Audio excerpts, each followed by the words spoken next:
मोदी साहब ये समझ रहे हैं कि मेरे पास आंकड़े हैं और मेरी मर्जी के हिसाब से ये मुल्क चलेगा, तो मैं उनको यहां की आवाम की तरफ से एक पैगाम देना चाहता हूं कि ये मुल्क अगर चलेगा तो डॉक्टर बाबा साहब अंबेडकर के संविधान के हिसाब से चलेगा। मोदी जी तुम्हारी मर्जी के हिसाब से नहीं चलेगा।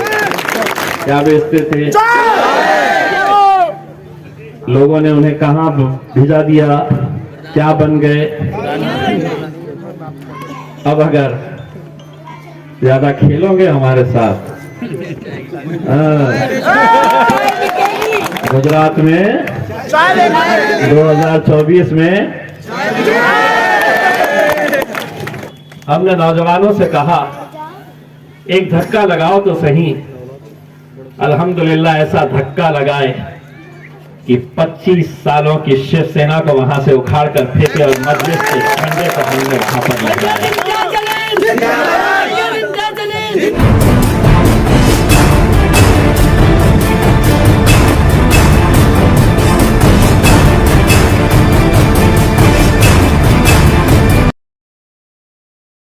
चुनकर आता है और वो मजलिस इत्तेहाद मुस्लिमीन। थोड़ा मैं अपने बारे में भी इसलिए बताना जरूरी समझता हूं कि जिस शहर से मैं आता हूं, औरंगाबाद से, वहां पिछले 25 सालों से शिवसेना और भारतीय जनता पार्टी जीत कर आते थे।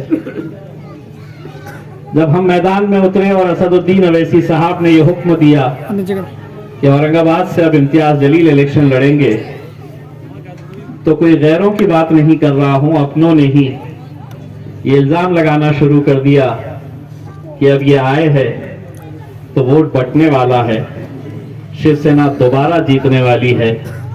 शिवसेना और भारतीय जनता पार्टी का गठबंधन 25 सालों से जीतते आ रहा था, तो हमारे ही अपने लोग हम पर ये इल्जाम लगाते रहे कि अब ये आए हैं तो वोट बटेगा, और अब 25 साल के बाद भी शिवसेना दोबारा जीतेगी। हमने अपनी आवाम से सिर्फ इतना कहा कि इतने सालों तक तुम किसको वोट देते आए हैं? शिवसेना को तो दे नहीं सकते, भारतीय जनता पार्टी को देने का सवाल ही नहीं पैदा होता, तो मुसलमान किसको वोट दे रहा था? तो वहां पर गठबंधन था, तो कांग्रेस का गठबंधन, राष्ट्रवादी कांग्रेस, एनसीपी का गठबंधन और समाजवादी पार्टी, ये तीनों पार्टियां एक साथ मिलकर इलेक्शन लड़ती। मुसलमान वोट देता कांग्रेस को, जीत कर आती शिवसेना। मुसलमान वोट देता एनसीपी को, जीत कर आती भारतीय जनता पार्टी। हमने अपनी आवाम से कहा एक बार अपनी ताकत दिखाओ तो सही, एक बार मुत्तहिद होके आपकी अपनी कितनी ताकत है ये समझो तो सही। लोगों को हमने ये कहा कि हम ईमानदारी के साथ मेहनत करेंगे, जीत और हार का जो भी फैसला होगा हम अपने रब पर छोड़ेंगे।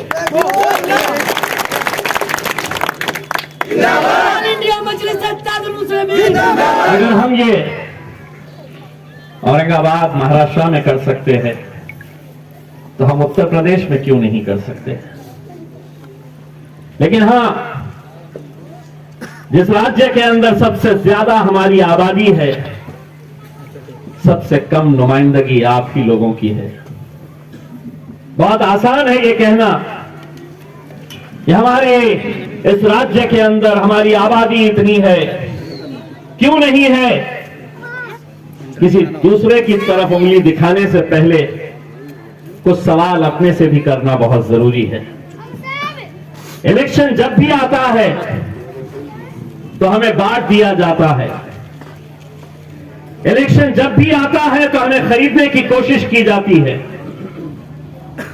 और उसी का नतीजा होता है कि कुछ इधर चले जाते हैं, कुछ उधर चले जाते हैं, बीच में से कभी भाजपा निकलकर चले जाती है सत्ता की कुर्सी पर बैठने के लिए, तो कभी समाजवादी पार्टी। लेकिन कब हम ये सोचेंगे कि हमारी नुमाइंदगी भी होनी चाहिए ऐवानों के अंदर? कब हमारे भी मजलिस के नुमाइंदे उस पार्लियामेंट के अंदर जाकर बैठे। जिस असदुद्दीन अवैसी साहब के बारे में कहा जाता था ये हैदराबाद की एक जमात है, ये एकलौता एक सांसद है, ये अकेला है और अकेला ही रहेगा, लेकिन अल्हम्दुलिल्लाह आप लोगों की दुआओं की वजह से अब असदुद्दीन अवैसी साहब पार्लियामेंट के अंदर अकेले नहीं बैठते, उनका छोटा भाई मैं भी बैठा उनके साथ। और जाने का इंडिया मजलिस इत्तेहादुल मुस्लिमीन और जाने का नारे एक साथ बाद में लगा देंगे। जीत कर आने के बाद है तो सिर्फ नारे ही नारे लगाएंगे। एक के दो जब होते हैं तो उसका असर कैसा होता है। जब असद साहब पहले तकरीर करने खड़े रहते थे तो सामने भाजपा वाले, कभी समाजवादी पार्टी वाले, कभी बहुजन समाजवादी पार्टी वाले, कभी कांग्रेस वाले, कुछ ना कुछ उनके भाषण के दौरान, उनके तकरीर के दौरान उनको रोकने की कोशिश करते, कुछ ना कुछ बोलते रहते। अब एक के जब दो हो गए तो फर्क यह हुआ है, जब मेरा भाई खड़े रहता है बोलने के लिए और कोई सामने से बोलता है तो मैं पीछे से बोलता हूं अरे बैठ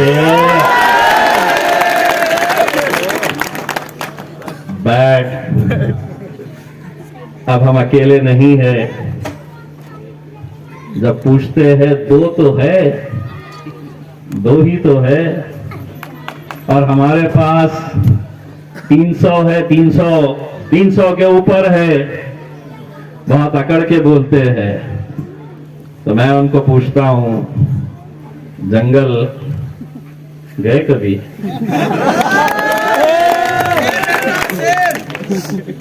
जंगल में कुत्ते, बिल्ली, भेड़, बकरियों की गिनती नहीं होती है। शेर कितने हैं, शेर कितने हैं ये देखे जाते हैं।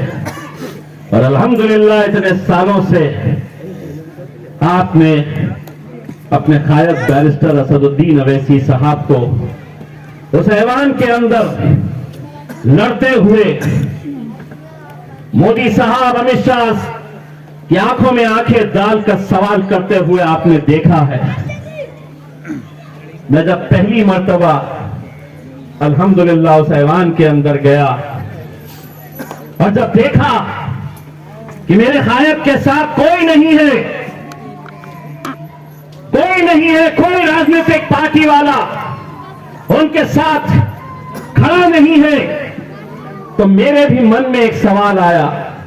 मैं भी ये सोचने लगा कि आखिर असद साहब को इतनी हिम्मत कहां से मिलती है कि 550 के इस ऐवान के अंदर, 550 के ऐवान के अंदर वो खड़े रहकर डटकर आपके मुद्दों को वहां पर पेश करते हैं।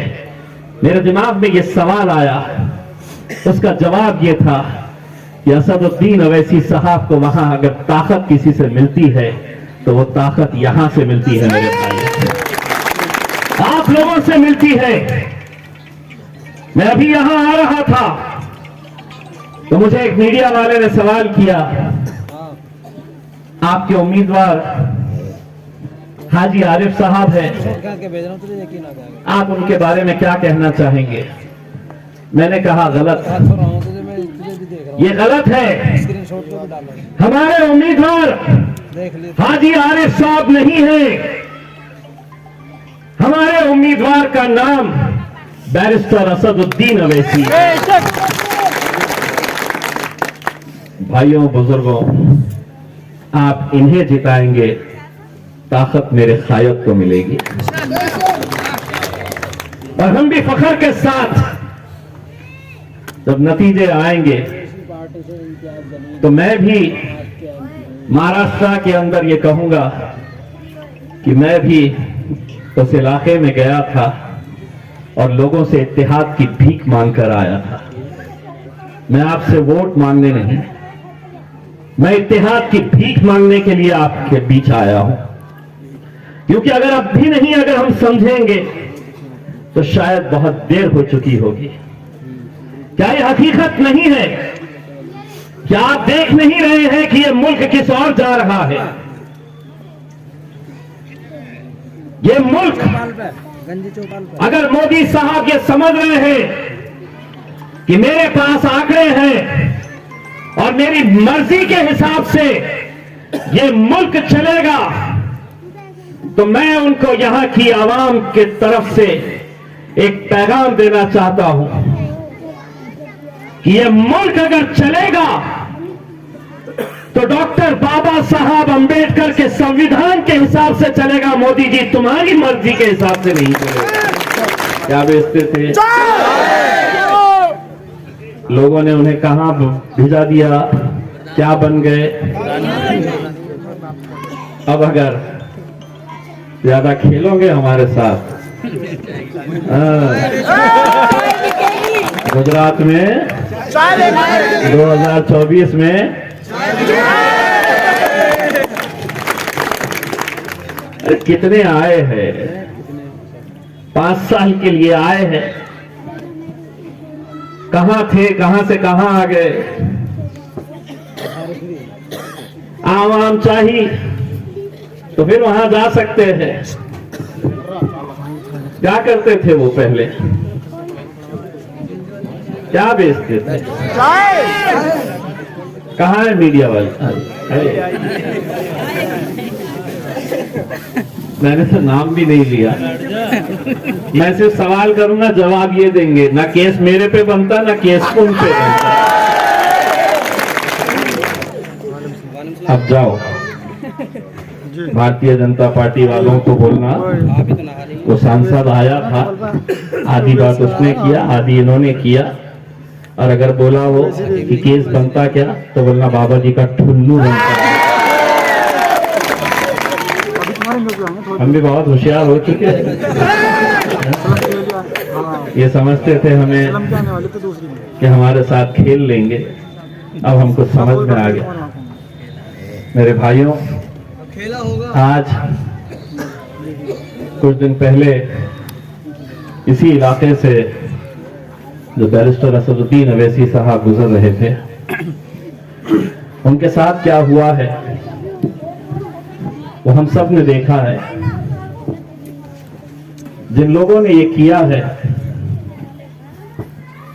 उन लोगों को ये पता नहीं है कि जब हम घर से निकलते हैं तो दिखने में तो ऐसा लगता है कि हम अकेले निकले हैं, लेकिन अल्हम्दुलिल्लाह लाखों और करोड़ों लोगों की दुआओं का काफिला हमारे साथ चलता है। और असदुद्दीन अवैसी साहब के ऊपर जो जानलेवा हमला हुआ, सोचिए अगर थोड़ा यहां से वहां हो जाता।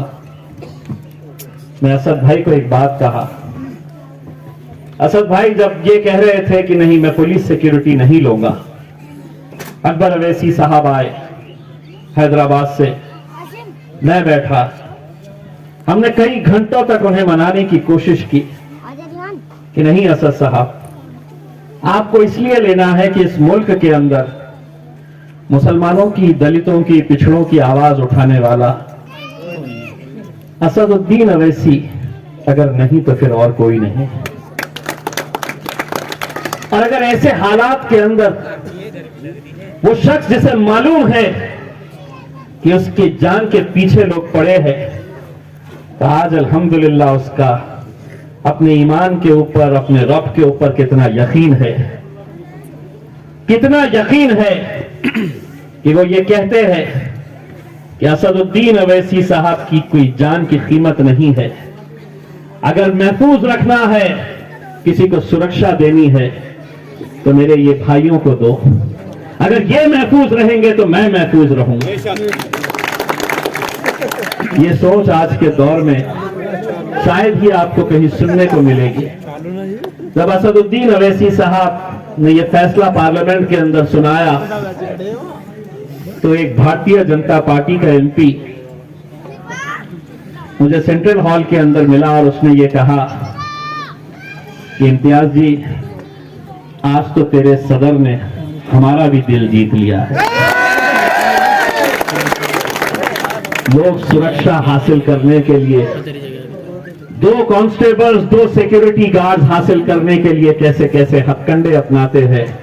असदुद्दीन अवैसी साहब को Z कैटेगरी की सिक्योरिटी देने के बावजूद भी अगर वो नहीं ले रहे हैं तो उनका यकीन उस सिक्योरिटी के ऊपर नहीं है, उनका यकीन अपने अल्लाह के ऊपर है। आज कर्नाटक के अंदर हमारी छोटी छोटी बच्चियां आप देख रहे हैं, और ये सिर्फ कर्नाटक के हद तक नहीं है। अगर कोई गफलत की जिंदगी जी रहा है, कोई ये सोच रहा है कि ये सिर्फ कर्नाटक का मुद्दा है, तो नहीं। कल यही सरकार जब यूनिफॉर्म सिविल कोड लेकर आएगी तो हमारी माएं बहनें, हमारी बच्चियों को, हमारी बेटियों को यह कहा जाएगा कि तुम जब बाहर निकलोगी तो तुम हिजाब पहनकर नहीं आ सकती हो। आज एक हिजाब के ऊपर हमारी बच्चियां पिछले कितने दिनों से कॉलेज के बाहर उन्हें कर दिया गया है, क्योंकि वहां की सरकार कहती है कि नहीं, तुम हिजाब नहीं पहन के आ सकती है। अगर मुल्क का सबसे बड़ा ऐलान, अगर मुल्क के पार्लियामेंट के अंदर साध्वी प्रज्ञा सिंह भगवा कपड़े पहन के आ सकती है, अगर उत्तर प्रदेश के अंदर योगी आदित्यनाथ भगवे कपड़े पहनकर अगर विधानसभा के अंदर जा सकता है, तो मेरी बच्चियां भी कॉलेज में हिजाब पहनकर जा सकती है। लेकिन कौन बोलेगा? कौन बोलेगा इसके लिए? कौन लड़ेगा? उम्मीद लगाओ कि नहीं, अवैसी साहब बोलेंगे। अवैसी साहब नहीं तो इम्तियाज अली तुम बोलो। हम तो वोट सेक्युलर पार्टियों को देंगे, हम तो वोट समाजवादी को देंगे, बहुजन समाज को देंगे, कांग्रेस को देंगे, उम्मीद। लेकिन असद अवैसी से लगाएंगे। क्या ये हकीकत नहीं है? क्या सोचो, मैं तमाम बुजुर्गों से, नौजवानों से कि तुम्हारी भी बहनें हैं, तुम्हारी भी बेटियां हैं, मेरे भी बच्चे हैं। आज कर्नाटक के अंदर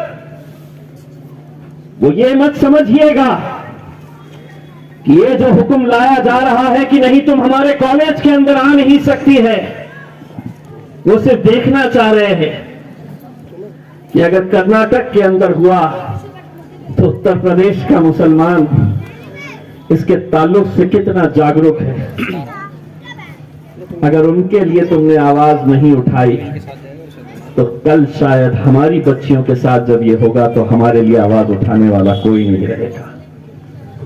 बहुत संजीदगी से ये बात को सोचने और समझने की जरूरत है। इलेक्शन आएंगे, कोई हारेगा, कोई जीतेगा, लेकिन मेरे भाइयों, इतने सालों से आप देख रहे हैं कि सिर्फ असदुद्दीन अवैसी साहब अगर आपके बीच आ रहे हैं, लड़ रहे हैं, तो क्या वजह है कि आज यहां पर उत्तर प्रदेश के अंदर समाजवादी पार्टी की यह सोच है कि अगर हम नहीं जीते, भारतीय जनता पार्टी जीत जाए तो चल जाएगा। भारतीय जनता पार्टी सोचती है अगर हम यहां से नहीं जीते, कांग्रेस जीत जाए चलेगा। कांग्रेस सोचती है हम नहीं जीते, बहुजन समाज जीत जाए चलेगा। लेकिन सबकी ये राजनीतिक पार्टियों की सोच यही है कि हम हार जाए चलेगा, लेकिन मजलिस में जीतना नहीं चाहिए। लेकिन उन्हें इस बात का एहसास नहीं है, उन्हें इस बात का अंदाजा नहीं है कि तुम मजलिस को जितना दबाओगे इंशाअल्लाह वो उतने ही उभर कर आएंगे। मैं अखिलेश बाबू को ये कहना चाहता हूं, आप आइए इस इलाके के अंदर या जहां जहां पर भी मजलिस के उम्मीदवार खड़े हैं, आपके पैसों के बल पर आप गाड़ियां तो लगा देंगे, आप बड़े बड़े दफ्तर तो खोल देंगे, आप होर्डिंग्स तो लगा देंगे, उनके गले में आप मफलर भी पहना देंगे, लेकिन जब नतीजे आएंगे तो आपको पता चलेगा कि यार ये तो मफलर मेरा पहना था, मेरे वोट कहां चले गए? तो वोट तेरे पूरे पतंग के ऊपर गए। यही करना है, यही करना है, क्योंकि हम जब जीत कर आए तो ऐसा नहीं, मैंने अपनी आवाम को एक नारा दिया था कि जो तुम्हारे बारे में, जो मजलिस के बारे में जिसे जो बोलना है वो बोलने दो, इलेक्शन के दिन जाना और जैसा ही ईवीएम मशीन सामने आई तो धपा-धप उसके ऊपर, पतंग के ऊपर मोहर लगाना। इलेक्शन का जिस दिन आया, मैं एक पोलिंग बूथ के ऊपर गया, कांग्रेस का टेबल लगा हुआ, शिवसेना का टेबल लगा हुआ, समाजवादी पार्टी का टेबल लगा हुआ, वहां पर कुछ नौजवान लड़के खड़े हुए, उनकी पार्टी के झंडे लगे हुए, कांग्रेस के पीछे जो नौजवान लड़के खड़े उनके गले में मफलर पंजे का, उनके गले में मफलर एनसीपी का, समाजवादी पार्टी के उसमें उनका झंडा लेकर मैं जब वहां से गुजर रहा था कांग्रेस के टेबल के पास से, तो एक नौजवान लड़के ने मुझसे कहा, इम्तियाज भाई सलाम वालेकुम। मैं पलट कर जैसे ही देखा तो उसने मुझे इशारा में बोला, इम्तियाज भाई धपा धप।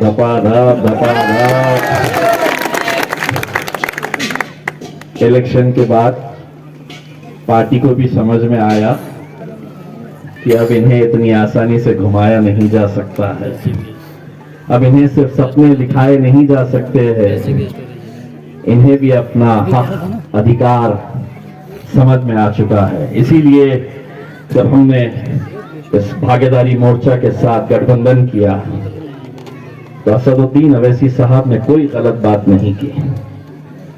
जो चीज मांगने से नहीं मिलती है उसे छीन कर लिया जाता है, और ये भागीदारी मोर्चा इसी इरादे से बनी है कि अगर हम चुनकर आए इंशाअल्लाह तो हमारी तरफ से आदरणीय कुशवाहा साहब मुख्यमंत्री रहेंगे, और हम योगी साहब, मायावती जी, हमारे अखिलेश साहब से ये पूछना चाहते हैं कि क्या हम कोई गुनाह कर रहे हैं अगर हम अपनी हिस्सेदारी मांग रहे हैं? इतने सालों तक तो हमने ही आपको उस मुकाम के ऊपर पहुंचाया। मजलिस तो थी नहीं, मजलिस मैदान के अंदर नहीं थी। इसके बावजूद भी भारतीय जनता पार्टी अगर चुनकर आती है तो क्या वजह है? क्या इसमें से कोई एक शख्स हाथ ऊपर करके ये बता सकता है कि हाँ मैंने भारतीय जनता पार्टी को वोट दिया? कभी नहीं दिए हैं और इंशाअल्लाह मरे दम तक कभी नहीं देंगे। लेकिन इसके बावजूद भी अगर वो 300 से ज्यादा वोट हासिल कर रहे हैं तो दोस्तों इसलिए कि कई ऐसे चुनावी क्षेत्र है उत्तर प्रदेश के अंदर भी जहां पे बड़ी आसानी के साथ हाजी आरिफ साहब जैसे हमारे नुमाइंदे बड़ी आसानी के साथ निकल सकते हैं, बशर्ते एक ताकत बनकर खड़े रहे। हम बढ़ गए।